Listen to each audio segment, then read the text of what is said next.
Welcome to the Rim Break Rodeo. We hope this video helps. You start by cutting the source. Remove microphone permission at the OS level so apps can no longer capture audio. On Windows, go to Privacy Microphone. On Mac OS, use System Settings Privacy.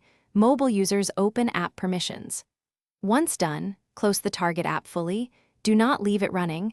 Then clear its cache if the system shows persistent access. Doing this first prevents accidental audio leaks and makes subsequent in-app or server-side removals immediate and reliable.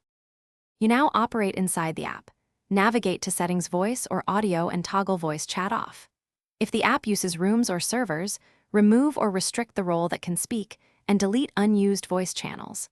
Once done, verify your display name shows muted or voice-disabled status. Make sure bots or integrations don't re-enable streaming.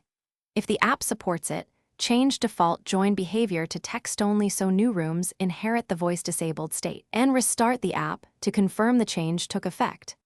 You finish by removing persistent components. Uninstall the app, revoke its OAuth access and account settings, and delete any linked bots or integrations that manage voice channels.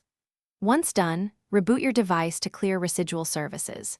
If voice chat still appears, inspect background services and permissions, check server-side admin panels, and confirm no third-party bots are recreating channels. One troubleshooting tip: if others still hear you, double-check system-level microphone access for hidden helper apps. Thanks for watching. Consider subscribing if we helped you.